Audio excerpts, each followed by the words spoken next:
All right, well, staying with this, let's go now back to our reporter in Knysna, Lerato Thipa. She's been covering the situation there for us throughout the day. Lerato, good afternoon to you once again.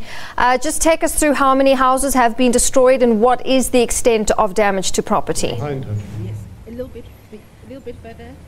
Well, a very good afternoon to you, Natasha. We are broadcasting live from Knysna as we have been near the very part of the day.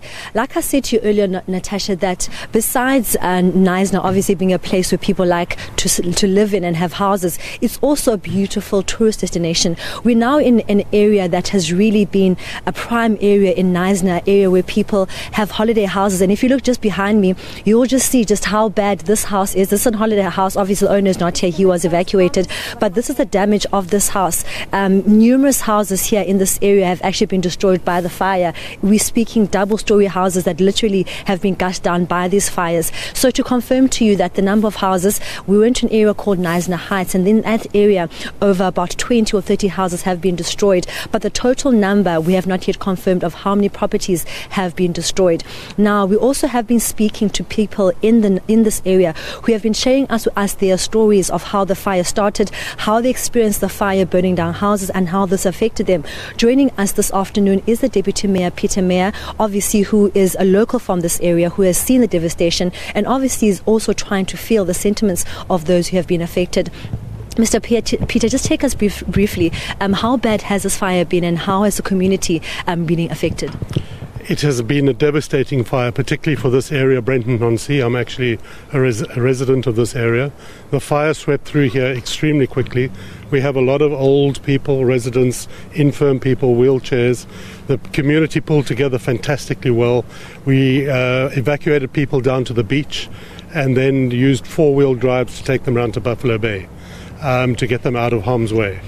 We did that, I believe, without any loss of life. Now, you speak of elderly people that have been affected. That must obviously have been not such a good thing to experience. How have they been taken care of in terms of being evacuated, and are there placed in centres that cater to their disabilities? Yes, we have a number of evacuation centres around Knysna. The particular residents from this area were evacuated to Buffalo Bay and then re-evacuated thereafter when the fire started approaching Buffalo Bay to Sedgefield, where they were housed for the night.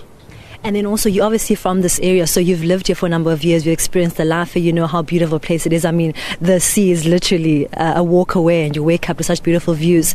How is this personally now, on a personal basis, how has this fire affected you? I think when you drove here, you just saw like almost a lunar landscape. It was completely burnt.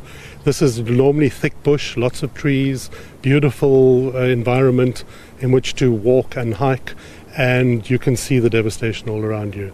It is absolutely heartbreaking. One of the challenges in this area has also been in terms of communication. It's hard to get through to fire department or to emergency personnel because the lines have been cut. Are there measures in place to try and rectify that? Yes, we've had our Emergency Operations Centre working all through the night from early on yesterday, coordinating with all of the different stakeholders, the emergency services coming in to help us from outside, including our own. And there's been a tremendous effort at coordinating that, getting people to evacuation centres and getting them food, water, clothing and other necessities. And then lastly, Deputy Mayor, I think most people here in Knysna are still anxious, are still scared, are still wondering, are these fires going to continue and where does that place them as residents? What is your message to them, and also just to thank those that have come out in support from as far as PE to support the people of Knysna? We've had support from as far away as Cape Town. We've had firefighters from all over the province. It has been a fantastic response. Obviously, while the fires were raging yesterday in very, very high winds, there was very little that could be done. But with the help that has come in, you can see that the situation has been stabilized. There are a number of pockets still that need to be brought under control. They are working on it. They're doing a fantastic job. The emergency services, the firefighters, the first aid people, it's been an all-round effort. And in very, very difficult circumstances, very high winds, extremely dangerous fires, communications being a big problem, they have managed to coordinate an effort that I think has done us all proud. Well, there was a Deputy Mayor of Knysna, Peter Mayor, saying that despite the tragedy of this fire, what he can say is that the firefighters and all those who put their lives in front for the sake of others is definitely commendable. Is back to you in studio. Very much for that. Lerato Thipa there live from Knysna, keeping us up to date with those tragic fires that have spread through Knysna and neighbouring towns. As we know, people from Plettenberg Bay also being evacuated.